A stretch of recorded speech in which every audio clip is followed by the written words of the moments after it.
Justinópolis, pastor Jorge, missionária Núbia, missionária diaconisa Ellen, missionária Esther. Muito obrigada pelo convite, viu, Ellen? Que o Senhor possa abençoar você por intermédio da missionária Esther. Deus abençoe, né, por este contato, por essa agenda. E eu me sinto muito feliz, muito honrada estar aqui nos 10 anos, é isso? 10 anos do Curadas para Curar. E eu sei que coisas extraordinárias Deus já fez nesses 10 anos, né? Ouvimos aqui alguns relatos, alguns testemunhos daquilo que o Espírito Santo tem feito, tem realizado por intermédio deste trabalho. E o incentivo do céu é: prossigam, continue fazendo a obra do Senhor, ganhando almas, trabalhando, né? E o Senhor vai operar no meio de vós. Queridos, não estranhe o sotaque, eu não sou mineira, eu sou baiana. Amém? Ô, gente, sou comedora de farinha, né? E por falar em ser baiana, tem aqui uns conterrâneos. Tem conterrâneo. E tem ali, ó, vou apresentar porque eu conheço, é lá da minha terra, o Flávio e a Maura. Eles são daqui não. São visitantes, né? Eles são da minha terra, gente. Queimadas, Bahia. Olha que coisa incrível. Não sei como foi o mistério que vieram parar aqui também nas terras mineiras. Glória a Jesus. Povo bom, né, Flávio? Maura, Deus abençoe vocês. Eles viram o cartaz lá da minha agenda, né? Que eu postei. E aí eles comentaram: nós vamos estar lá. Eu digo: amém, glória a Deus. Deus abençoe vocês, viu? São lá da cidade Queimada, do mesmo terra que eu. E aí, olha aí, vimos nos encontrar aqui. Que Deus abençoe essa família no nome de Jesus. Que Deus abençoe este povo no nome de Jesus. Eu estou muito feliz. Sou da Assembleia de Deus Missão Belo Horizonte. Ali congrego na subsede Jardim Montanhês. Os meus pastores regionais é o pastor João Carlos e o meu pastor local é o Danilo Moura, meu marido, né? Então estamos aqui debaixo dessa bênção, dessa cobertura espiritual para ministrar a palavra aos vossos corações, amém? Você quer receber a palavra? Então fique de pé, pegue a sua Bíblia no nome de Jesus e abra ela comigo no primeiro livro do profeta Samuel. Aleluia. Primeiro livro do profeta Samuel, capítulo de número 2. Essa aqui? Glória a Jesus. Primeiro livro do profeta Samuel, capítulo de número 2. Esta foi a palavra que o Espírito Santo colocou no meu coração para esta noite. E eu tenho certeza que Ele vai falar conosco. Amém? Amém, igreja? Amém! Então diz assim a palavra. A epígrafe do texto vai dizer: o cântico de Ana. Então Ana orou assim: o meu coração exulta no Senhor. No Senhor minha força é exaltada. A minha boca se exalta sobre os meus inimigos, pois me alegro em tua libertação. Não há ninguém santo como é o Senhor. Não há outro além de ti. Não há rocha alguma como o nosso Deus.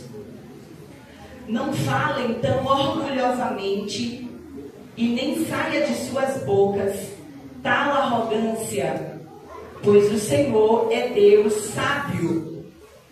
É Ele quem julga os atos dos homens. O arco dos fortes é quebrado, mas os fracos são revestidos de força. Os que tinham muito agora trabalham por comida, mas os que estavam famintos agora não passam fome. A que era estéril deu à luz 7 filhos, mas a que tinha muitos filhos ficou sem vigor. O Senhor mata e preserva a vida. Ele faz descer a sepultura e dela resgata. O Senhor é quem dá pobreza e riqueza. Ele humilha e ele exalta. levanta do pó o necessitado, e do monte de cinzas ergue o pobre. Ele os faz sentarem-se com os príncipes, e lhes dá lugar de honra, pois os alicerces da terra são do Senhor. Sobre eles estabeleceu o mundo. Ele guardará os pés dos seus santos, mas os ímpios serão silenciados nas trevas. Pois não é pela força que o homem prevalece. Aqueles que se opõem ao Senhor serão despedaçados. Ele troveja do céu contra eles. O Senhor julgará até os confins da terra. Ele dará o poder ao seu rei e exaltará a força do seu ungido. Diga amém por essa palavra. Amém. Coloque a sua Bíblia sobre o assento, não se assente ainda. Eu quero nessa noite que você seja um profeta, uma profetisa do Senhor. Empreste os seus lábios, olhe para o seu irmão que está do seu lado e você vai liberar a palavra sobre a vida dele, dizendo: prepare o cântico. Não, com voz, cara, dedo e postura de profeta. Vamos melhorar isso aí? Diga assim: prepare o cântico, porque você vai cantar. Mais uma vez para ele gravar isso: prepare o cântico, porque você vai ter motivos para cantar ao Senhor.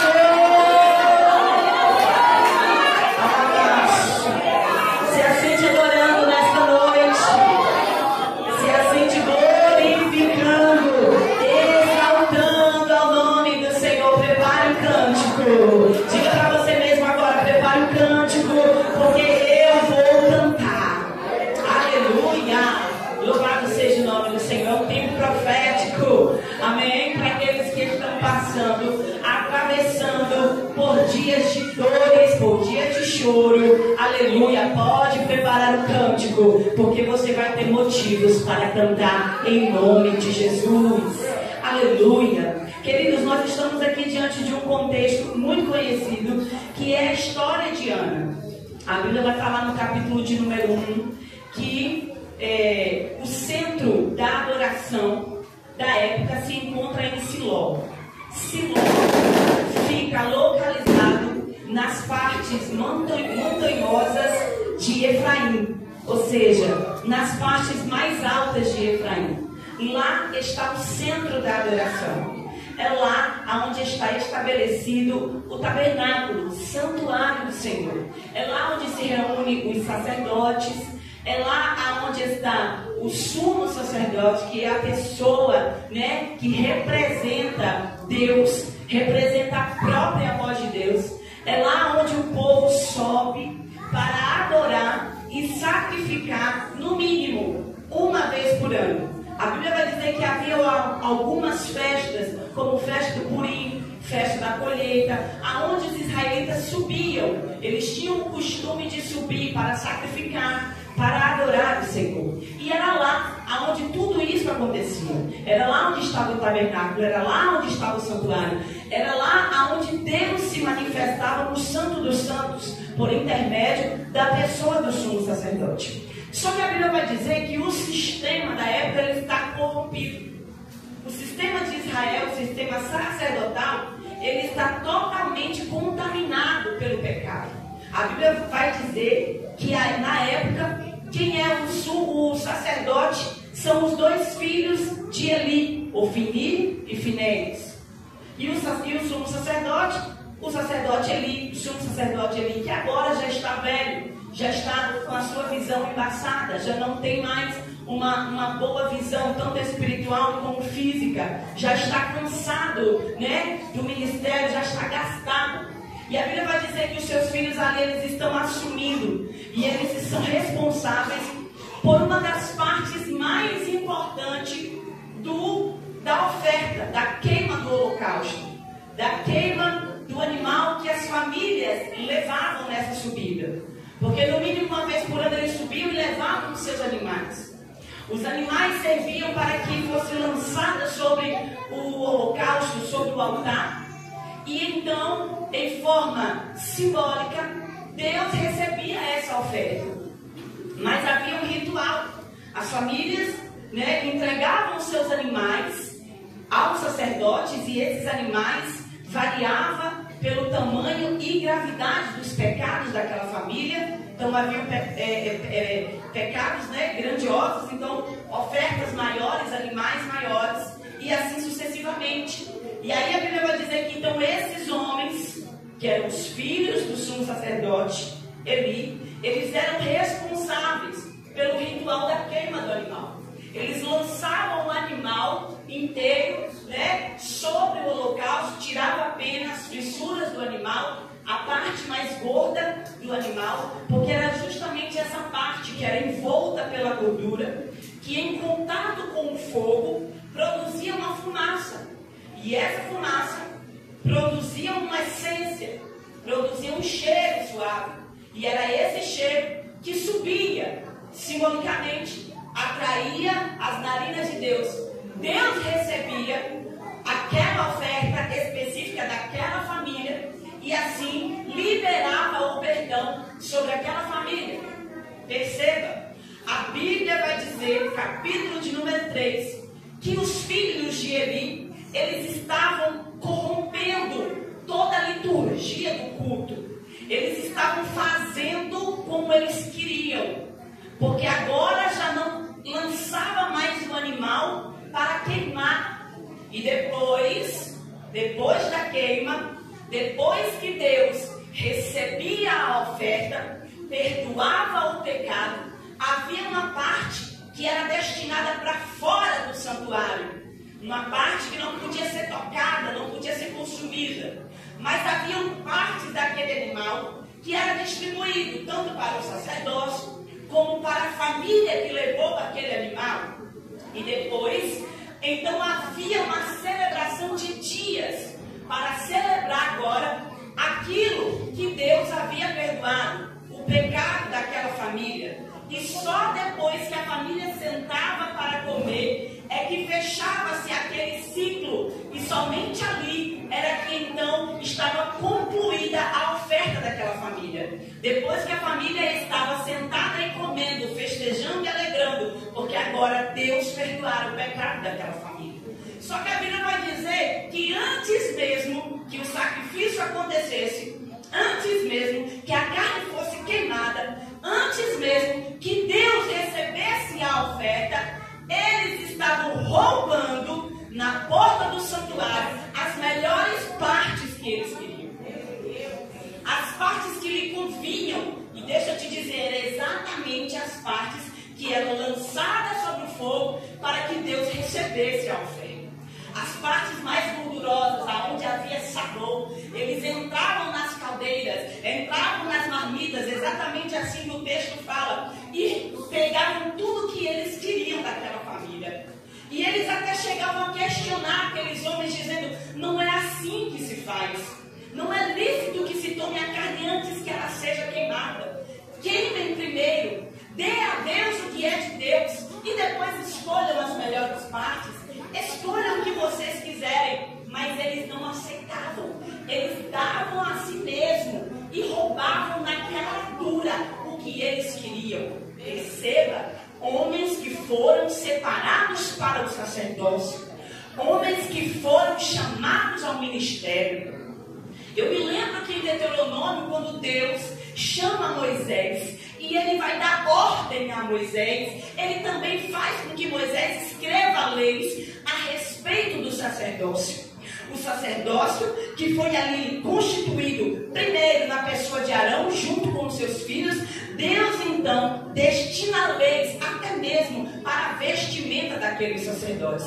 Não era de qualquer maneira. Nas roupas do sacerdócio era de uma forma tão peculiar, era de uma forma tão caprichosa, tão detalhista, que até no tecido das roupas sacerdotais haviam fios de ouro. Esses homens tinham túnica, esses homens tinham éfode, esses homens tinham manto, esses homens tinham peitoral. A Bíblia vai dizer que eles carregavam na sua cabeça um turbante, e nesse turbante uma escrita com letras de ouro que dizia santidade ao Senhor. Então, quando estes homens passavam, todo mundo respeitava. Quando esses homens andavam, todo mundo dizia: respeita porque ali são santos, respeita porque a vestimenta deles é de santo, respeita porque a fala deles é de santo. Santo. Respeita porque são eles responsáveis por fazer o intermédio de Deus com o povo e de um povo com Deus. É eles quem leva a voz do povo para Deus e é eles quem traz a voz de Deus para o povo. Só que entenda,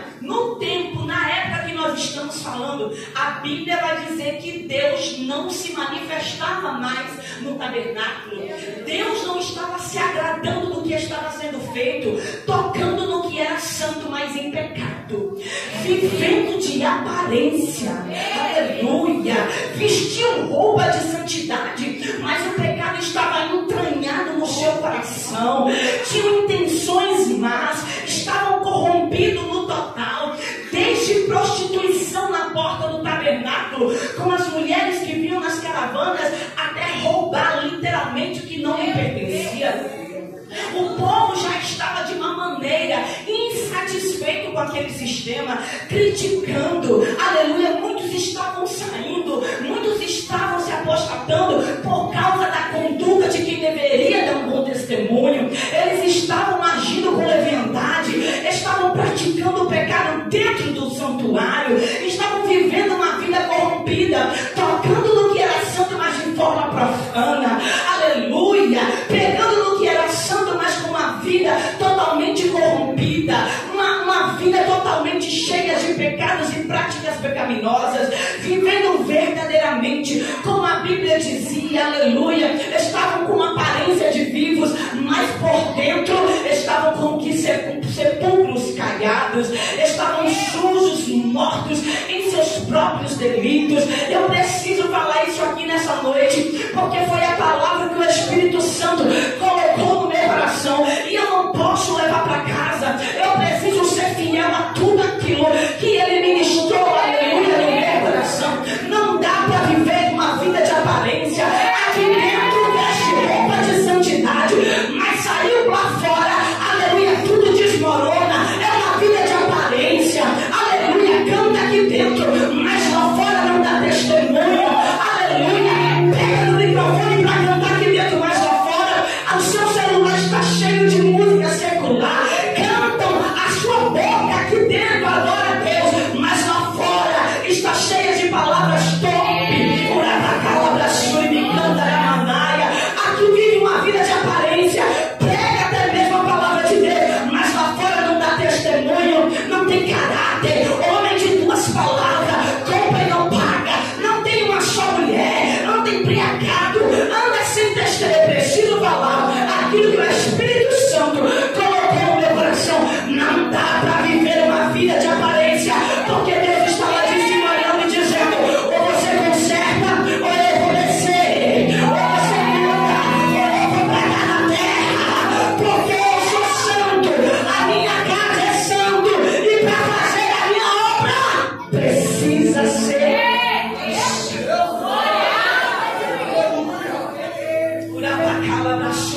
Sabe qual é o problema da igreja do século XXI? É que canta por glória, é que prega por glória, é que lidera ministério por glória, e já não se satisfaz, aleluia, em apenas ser servo, quer se assentar na cadeira de Deus, quer a glória de Deus, quer a parte de Deus, porque só o elogio não basta mais, só o aplauso não basta mais, agora quer a glória de Deus, agora quer aquilo que é de Deus. Mas e tem uma coisa que a Bíblia fala com ênfase, é que a glória de Deus Ele não empresta, a glória de Deus Ele não divide, a glória de Deus Ele não dá. A Bíblia vai dizer: porque dele, por Ele e para Ele são todas as coisas, glória pois a Ele, é eternamente, amém. Glória da glória, da glória, da glória, da glória de Deus. Você pode cantar, mas a glória de Deus, você pode pregar, mas a glória de Deus, você pode dirigir, mas a glória de Deus, você pode liderar, mas a glória de Deus, receba o nosso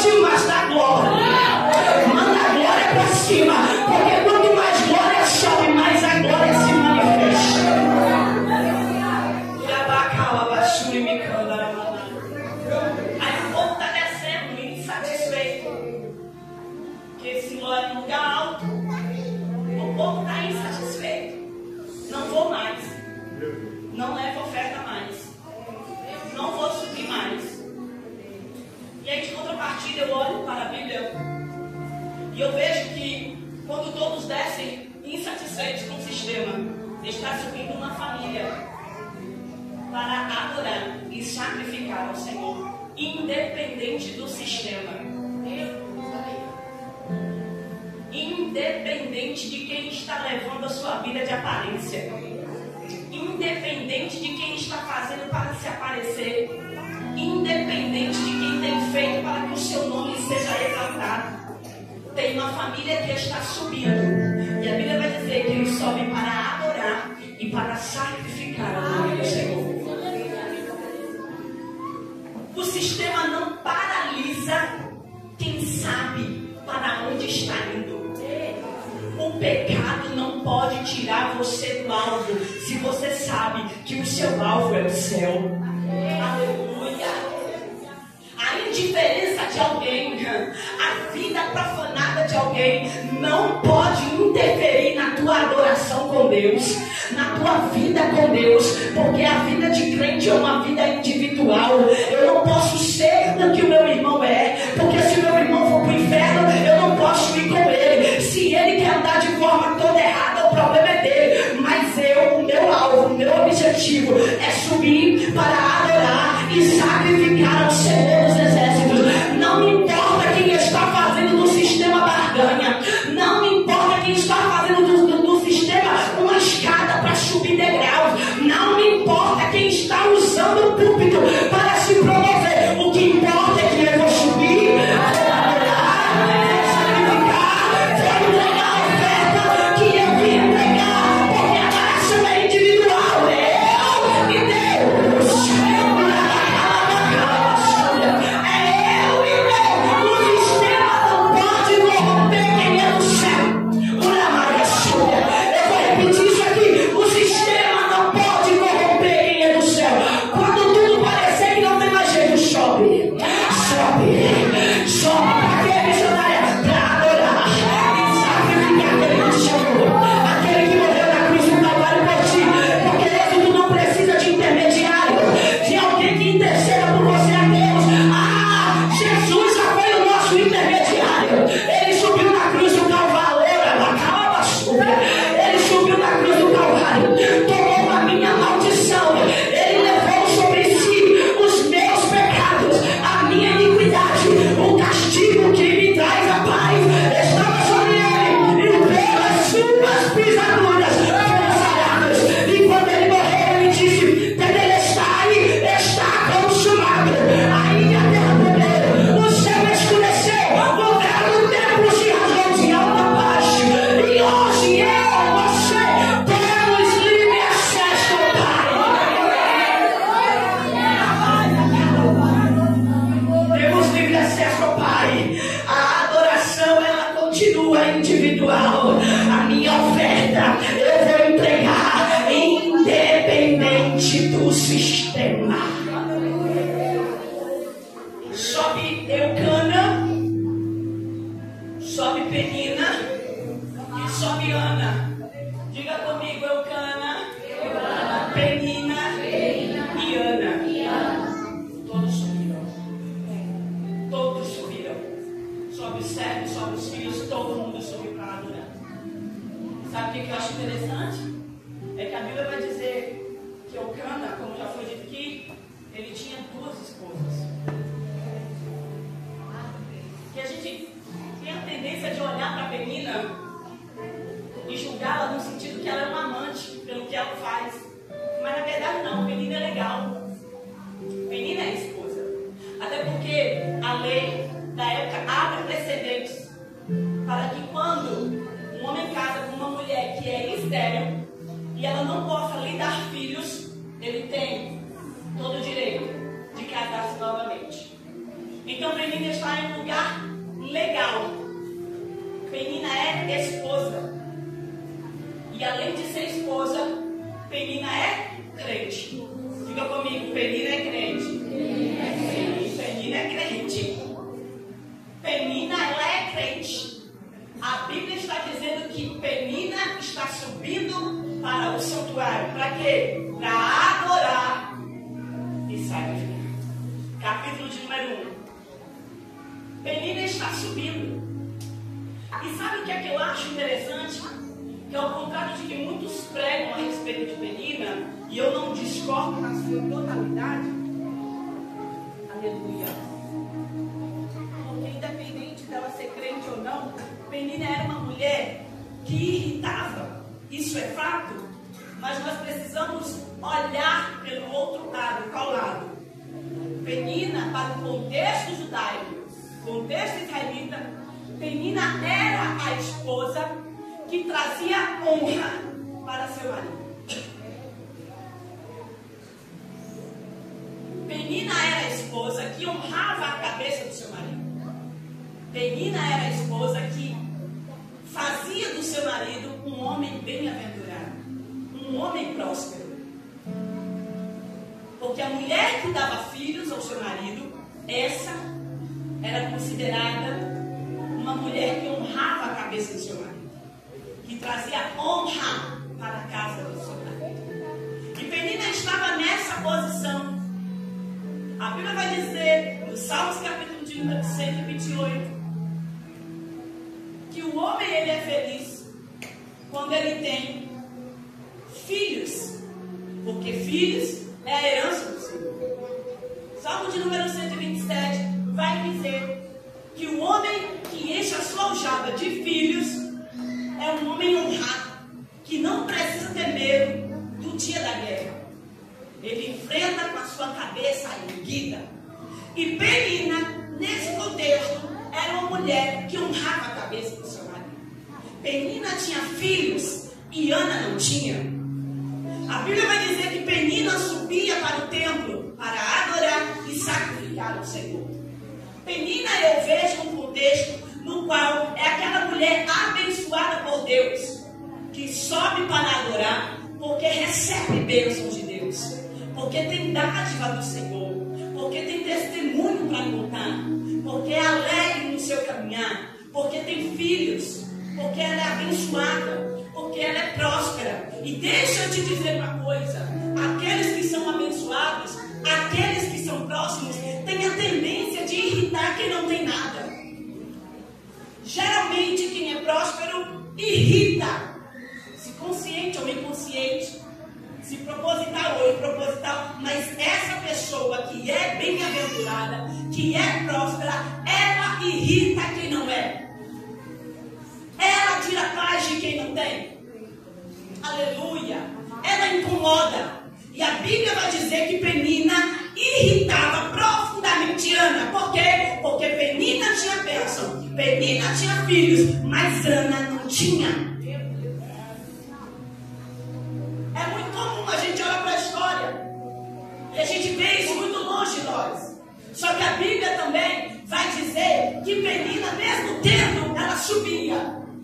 A bênção que chegava na vida de Penina, os filhos que vinham para a vida de Penina, não eram motivos plausíveis para ela ficar em casa porque ela era abençoada, não. O fato de Penina ser abençoada fazia ela subir para adorar, fazia ela subir para entregar de volta, fazia ela subir para sacrificar ao Senhor, fazia ela subir para agradecer. Aleluia. Sabe por quê? Porque Deus sabe exatamente a quem Ele dá as suas bênçãos. Deus conhece o coração do homem. Ele sabe aonde o nosso coração está. Tem gente que Deus tem prazer em abençoar, porque quanto mais Ele abençoa, mais Ele sobe para adorar e sacrificar.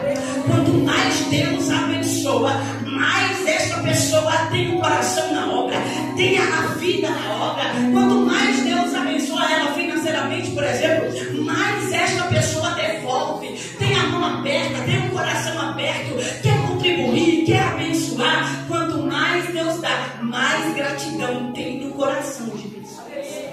Então, Deus, Ele conhece a quem dá os seus mistérios. E às vezes a gente olha para alguém e fala assim: como Deus pode abençoar fulano? Fulano é isso, mas aquilo, fofoqueiro. Fulano é assim, assado. É ou não é? Porque temos a tendência de nos colocarmos em um lugar melhor que o nosso irmão. Só que Deus conhece o íntimo do nosso coração.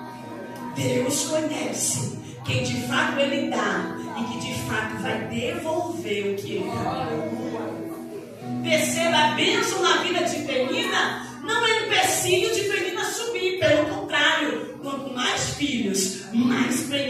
sobe para adorar. E eu imagino aqui uma menina que é de testemunho.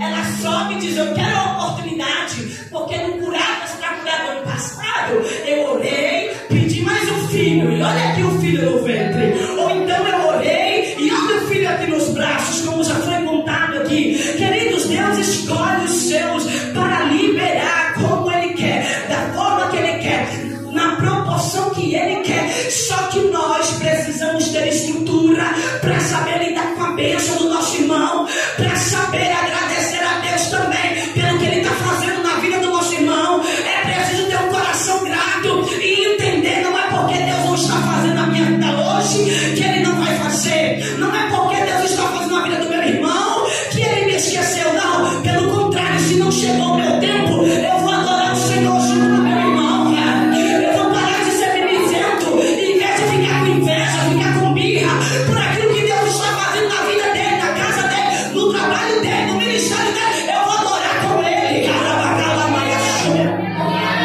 Tem gente que ao invés de alegrar com o irmão, fica com inveja, fica irritado porque Deus está fazendo lá e não faz aqui. Aí fica: Senhor, olha para mim, quanto tempo tem que eu estou aqui, que eu estou orando, que eu estou pedindo, e o Senhor não faz. Aí vem o filho pródigo que estava ali junto com o pai: ah, Senhor, mas eu estou aqui, eu nunca fui embora, nunca desviei, nunca falei mal de ninguém, nunca critiquei ninguém. E o Senhor vai dar tudo a ele, olha o que ele faz. Agora volta e ainda tem mais bênção. Aí Deus está dizendo: filho, tu sempre estivestes comigo, mas este estava perdido, este estava desgarrado, e agora eu encontrei. É festa do céu, é festa do céu. Só que a gente não se acostuma a ver Deus abençoar o nosso irmão e passar despercebido pela gente, a ver Deus derramar a bênção na casa dele e na nossa casa ele não passa, a ver Deus operar um milagre na vida dele e na nossa vida parece que ele nos esqueceu. Aí Deus está dizendo: enquanto você não aprender a alegrar pelo milagre dele, pela bênção dele, pela vida dele, você vai ficar seco,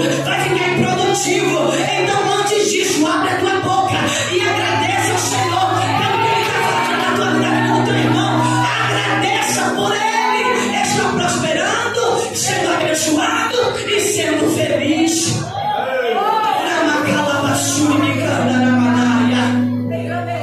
Aleluia. Então, olhe para o irmão que está do teu lado aí nessa noite e diga assim: vai, irmão, voa, porque eu estou aqui para me alegrar com você. Vai, irmão, vai, deixa Deus te usar. Diga: a tua alegria, a minha alegria, a tua bênção, a minha bênção. Faz festa com ele, para de birra, vai no culto de ação de graças dele, adora a Deus junto com ele, ajuda ele a alegrar pela bênção que chegou, pelo que Deus está fazendo, pela salvação da família. Alegra com ele. Afinal, a Bíblia vai dizer: chorai com os que choram, mas também cante com quem está cantando. Não se incomode com a bênção do teu irmão, faça festa com ele e espere o tempo de cantar na tua vida. A Bíblia vai dizer que Penina subia tendo bênção. Mas deixa eu te falar: ter bênção torna a subida muito mais fácil, sim ou não? Tem motivos. Está sobrando motivos. É fácil subir. A subida torna-se até mais leve. Só que em contrapartida, eu olho para Ana e eu vejo que a Bíblia vai dizer que Ana não tem filhos. Ana está seca. O ventre de Ana está seco. Ana está infrutífera. Ana não gera. Ana não tem alegria. Pelo contrário, está doente, está depressiva, está angustiada, está com amargura na alma. Mas em contrapartida, eu não vejo Ana em casa, no quarto escuro, trancada, chorando. Eu vejo Ana subindo para adorar e sacrificar ao Senhor. Perceba, Ana não tem motivos.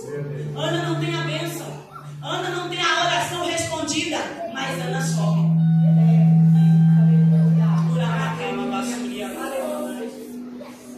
Ana também está subindo na contramão do sistema para entregar a sua oferta. Estava depressiva, estava. Poderia dizer: hoje eu não vou não.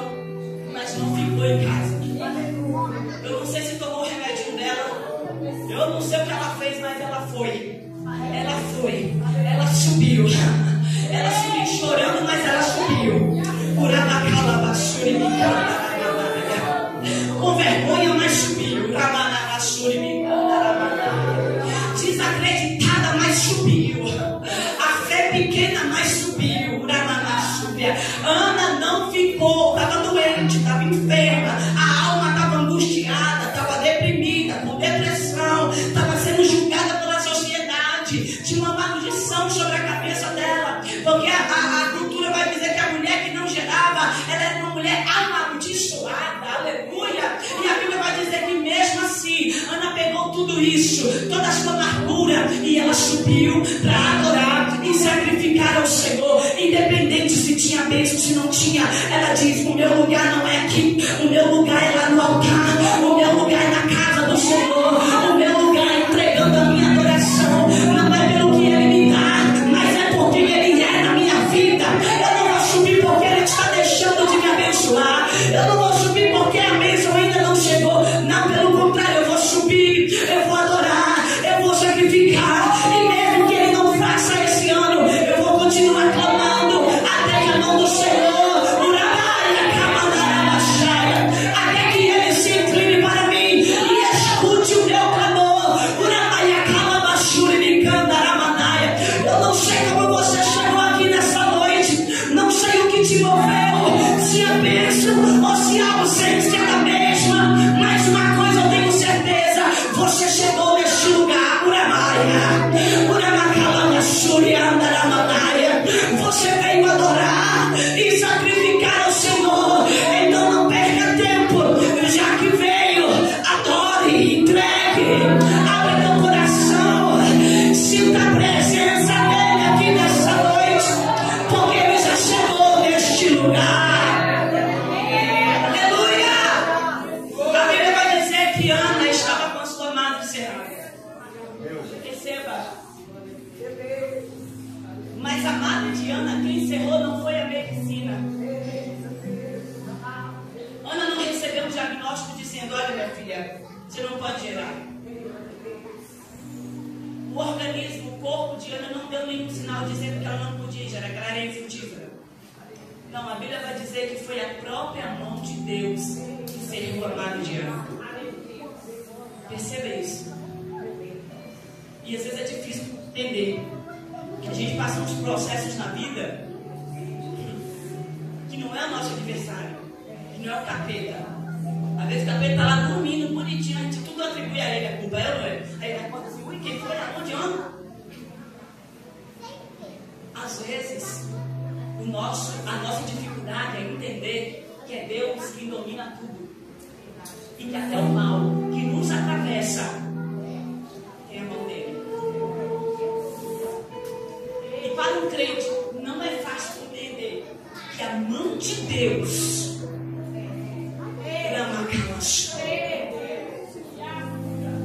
não é porque alguém não quis te ajudar, foi a mão de Deus. Não é porque você não tem capacidade, não, é a mão de Deus.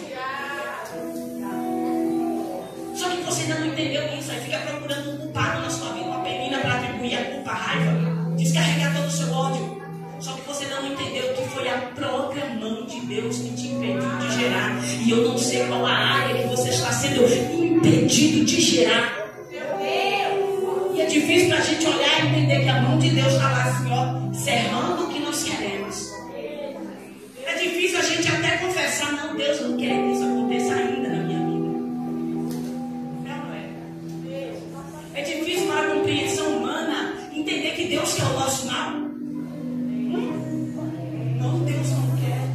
Deus não quer me abençoar, Deus não quer fazer. Deus está me castigando, é assim que a gente fala. Só que não. Na vida de Penina ele deu, só que ele conhecia o coração que poderia devolvê-lo. E estava no templo, não pelo que o Senhor podia dar para ela. Quanto mais bênção, mais ela adorava. Quanto mais bênção, mais ela entregava de volta no altar. Só que existem pessoas que assim, ó, a mão de Deus tem que cerrar. É o nosso mal, é para me matar, é para me ficar angustiada, é para ficar doente, depressiva, não. É para que você continue subindo para adorar esse principal.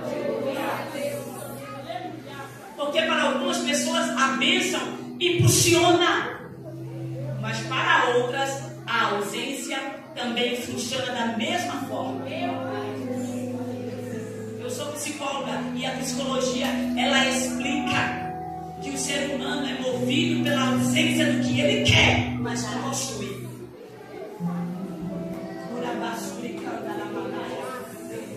Ana não tem, mas sobe. Ana não tem, mas acredita que pode ter. E o que movimenta a Ana na subida é acreditar. Eu não tenho, mas eu sei que Deus pode fazer na minha vida.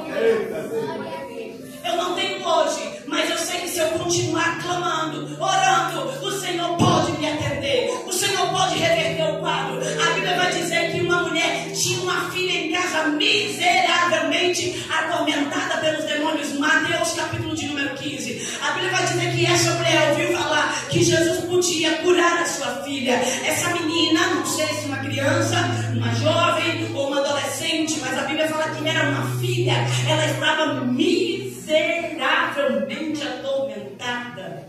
Eram muitos demônios. Não eram só, eram legiões e mais legiões.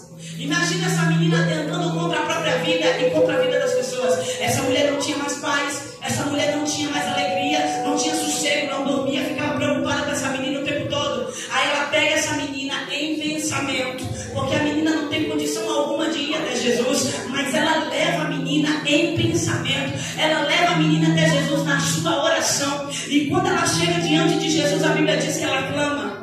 Jesus responde com um silêncio, vira as costas e vai embora, mas ela não desiste, ela continua clamando mais alto, dizendo: Jesus, socorre-me. Aí Jesus vira e responde aos discípulos, nem para ela responde, e fala assim: olha, eu não vim para os perdidos, eu não vim senão para os perdidos da casa de Israel. E mesmo assim ela continua atrás de Jesus clamando, depois de ter escutado a resposta de Jesus. E aí a Bíblia vai dizer que essa mulher adora o Senhor, essa mulher não desiste, essa mulher continua clamando, porque o que movimenta ela a continuar clamando é exatamente o que ela ainda não recebeu de Jesus, a libertação da sua filha. Então ela clama mais alto. Jesus agora vai dizer: minha filha, eu não posso tirar o pão da boca dos filhos e deitar os cachorrinhos. Aquela mulher vai dizer: sim, Jesus, eu sei, mas eu também sei que até os cachorrinhos, se não desistirem, comem das migalhas que caem da mesa dos seus senhores. Aquela mulher estava falando para Jesus: eu sei, eu não mereço porque eu sou cananeia, eu não mereço porque eu sou sírio-fenícia, mas eu sei que a tua graça, ela vai superabundar aonde o pecado abundou. Por isso que eu não vou desistir, porque aonde o pecado abundou, a graça de Deus, ela vai superabundar, vai ser algo incontrolável. Não desista, continue subindo para adorar, para sacrificar ao Senhor, porque aonde o pecado abundou, a graça de Jesus vai superabundar. E o milagre, eu vou repetir, e só quem vem aqui para receber ato profético, levante a tua mão, e o milagre vai manifestar na tua casa. Aleluia, aleluia. Ana subiu, mas a Bíblia fala que Ana não comia, e não, Ana não comia e Ana não bebia. O que adianta subir, mas não desfruta? Subir, mas não deleita. Você lembra que no início eu falei que depois do sacrifício, as famílias sentavam por dias de festas para celebrar ao Senhor. E aqui agora, Eucana está diante da mesa. Eucana prepara a mesa. O homem da casa, o sacerdócio da casa, ele preparava o banquete para que a sua família se assentasse. E o sacerdote da casa dava porções para a sua família. A Bíblia vai dizer que Eucana começa a distribuir. E ele dá porção à Penina, ele dá porção aos filhos, Ele dá porção aos servos. Mas a Ana, ele entrega a melhor porção. Só que Ana está sentada na mesa. Tem presença, diga comigo, tem presença. Tem pão, diga tem pão. Tem vinho. E Ana não come nem bebe. Ana está amargurada. Ana está depressiva. E gente que está passando um problema não tem prazer na mesa. Pode ter o maior banquete. Ele senta, não come, não bebe. Não vê alegria. O pão representa o maná fresco do céu. Palavra, banquete. Vinho representa presença do Espírito Santo. Alegria abundante. Só que quem está deprimido não consegue desfrutar do banquete. E na mesa tem presença de quem? Do amado. Presença do rei. Ele serve. Ele ministra. Ele abençoa. Só que Ana não comia e não bebia por causa do que ela queria. Tem gente assim, igual Ana. Banquete, presença, tem mesa, mas não come e não bebe. Sabe por quê? Porque entra, senta, mas está preocupado com a bênção. Está preocupado com a segunda-feira.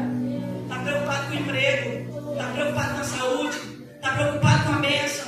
Está preocupado com a oração que não é respondida.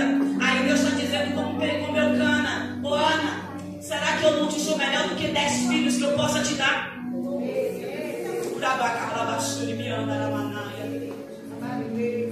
A presença de Eucana na vida de Ana era mais abundante. Penina tinha filhos, Penina tinha bênção, mas Ana tinha um amor. Ana tinha a presença, Ana tinha a atenção, Ana tinha um favor, mas não comia e não bebia porque estava amargurada. E sabe que gente amargurada, gente doente, nunca vai conseguir sentar na mesa, pastor Jorge, e apreciar o banquete. Gente que está doente, ferida na alma, nunca vai sentar na mesa e aproveitar aquilo que lhe foi oferecido. Sempre vai murmurar, sempre vai achar defeito, sempre vai questionar. Qual é o remédio? O remédio de gente que está doente, o remédio de gente que quer cura é entrar no santuário.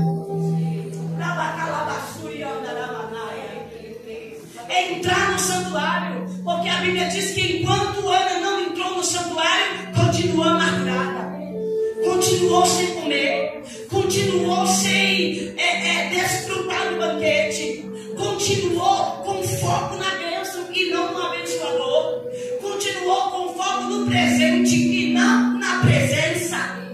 Tem gente que Deus está dizendo: enquanto você não aprender a entrar no santuário, você vai passar a sua vida toda focado no presente, na bênção, no que você quer. Aí a Bíblia está dizendo: então apressa os seus pés e entra para o santuário, porque é só no santuário aonde você vai ouvir a voz de Deus. É só no santuário aonde Ele vai se revelar para você. É no santuário aonde Deus Ele vai direcionar a sua voz.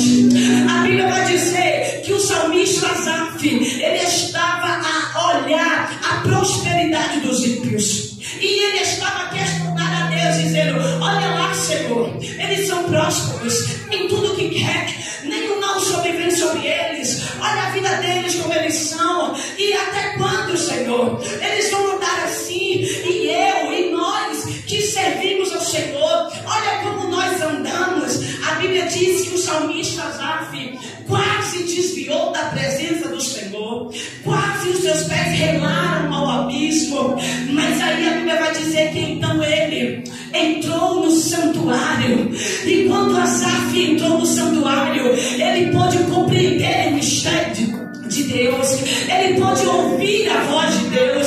Sabe por que muita gente não está ouvindo a voz de Deus? Porque está do lado de fora, aonde só tem barulho externo.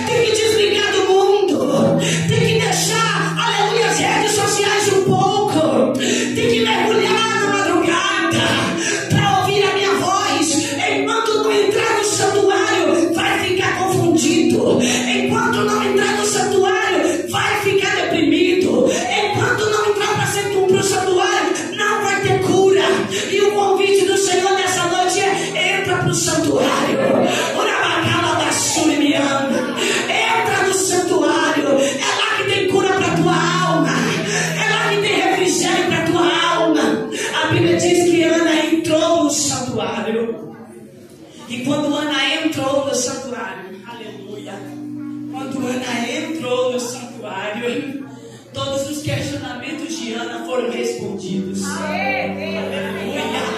Toda a oração de Ana foi atendida. Aleluia. A Bíblia vai dizer que o sumo sacerdote estava a olhar a forma como Ana se portava no santuário. Ana não tinha mais força. E a Bíblia diz que ela só batia os seus lábios. Ela chegou a ser confundida com uma mulher que estava embriagada. Arabaçúbia. Mas ela entrou no santuário. Foi lá onde Ana chorou. Foi lá onde Ana deixou o seu lamento, a sua dor, a sua ferida, o seu despeito. Foi lá onde Ana se despiu. Não tinha mais palavras, mas as lágrimas rolavam. Não tinha mais esperança, mas mesmo assim creu que o Senhor poderia atender a sua oração. Eu vim aqui nessa noite pregar para alguém que talvez esteja como Ana, ferida. Aleluia. Mas essa é uma noite de entrar para o santuário e ouvir a voz de Deus. O convite é: entra para o santuário, ouça a voz de Deus, entra para o santuário e lá você vai receber a cura para a tua alma. Lá Deus vai se revelar. Lá os mistérios de Deus vão acontecer para a tua vida. Lá as promessas ficarão mais nítidas. Lá, aleluia, a voz de Deus, ela será inconfundível. Será inconfundível com os pensamentos da tua mente. Pensamentos que vêm para tentar contra a tua vida, para te dizer: para de lutar, para de orar, porque não tem mais jeito. Entra no santuário. Quando o inimigo estiver apertando a tua mente e lançando sobre você palavras que não foram as palavras que Deus falou sobre a tua vida um dia, entra no santuário e lá Ele vai falar com você. Quando o inimigo estiver confundindo você, dizendo que você não é filha, que você não é amado, que você não é amada, entra no santuário e lá o Senhor vai se revelar o seu amor por ti. Lá o Senhor vai mostrar para você o quanto você é amada, o quanto você é amado. E lá é onde você vai encontrar cura. Entra para o santuário. Entra para o santuário. Santuário é lugar de cura. Uramanso, Uramalaia Suribicanda. No barulho do seu dia, Uramalaia Súbia, Deus está te convidando. Entra para o quarto para ouvir a voz de Deus. Uramalaia Súbia, eu estou sentindo graça para pregar isso aqui nessa noite. Quando o inimigo quiser sufocar você, te matar no teu dia a dia com pensamentos maus, para tudo e entra na presença de Deus. E lá Ele vai te renovar. Lá Ele vai te mostrar os seus segredos. Lá Ele vai conversar contigo. Lá Ele vai te renovar. Lá Ele vai falar para você os pensamentos de paz que Ele tem sobre a tua vida. Não de morte, mas de paz, para vos dar o fim que desejeis. Satanás tenta contra a tua vida, mas o Senhor está dizendo: eu é quem sei os pensamentos que tenho sobre vós. Uramaia Súbia, Uramaia Súbia. E nessa noite Ele está te convidando a lançar toda a tua dor nele, toda a ferida nele, todo o trauma nele, tudo que tirou a tua expectativa, tudo que tirou a tua alegria. Ele está aqui nessa noite e Ele se manifesta com mesa de comunhão, com presença, com pão e com vinho. E Ele está te convidando: vinde a mim, Urabacaias, vinde a mim todos os que estáis cansados, sobrecarregados, oprimidos, eu vos aliviarei. Tomai sobre vós o meu fardo e aprendei de mim, que sou manso e humilde de coração. Vinde. O convite do Senhor nessa noite é: já que veio, entra, senta, come e bebe, porque tem pão, tem vinho, tem manifestação da presença. Eu quero te convidar a ficar sobre os teus pés nessa noite.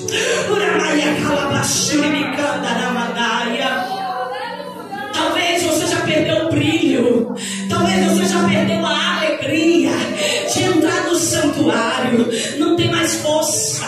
Sabe por quê? Porque talvez, aleluia, alguém te irrita, alguém te incomoda, porque talvez você não vê a bênção chegar na tua vida. Só que o convite nessa noite é: ainda tem mesa, ainda tem mesa, ainda tem mesa. E mesmo que a bênção ainda não tenha chegado, mesmo que ainda não tenha acontecido o que tu pede na oração, Ele está te dizendo: eu sou melhor do que Nesfirius, que eu possa vir te dar. Eu sou melhor do que qualquer presente que eu possa te dar. Eu sou melhor do que qualquer bênção que eu possa te dar. Então, se eu fosse você, eu já estaria sentado, comendo, bebendo, me alegrando, dando glória, dando glória. Já que veio, se honra, já que veio, dê glória, já que veio, adore, já que veio, se honra.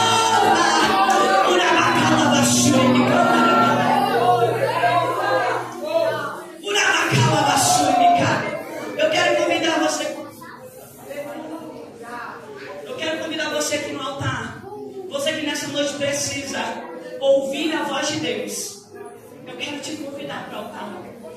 Você que nessa noite diz assim: mano, eu não sei mais, faz tempo que eu não ouço a voz de Deus, eu não sinto uma presença, eu não consigo mais chorar, eu não consigo mais falar em línguas. O altar é teu lugar, o altar é do teu lugar, o santuário é do teu lugar. A Bíblia vai dizer que só depois que Ana entrou no santuário ela foi respondida. Tem respostas que não vai ser do lado de fora.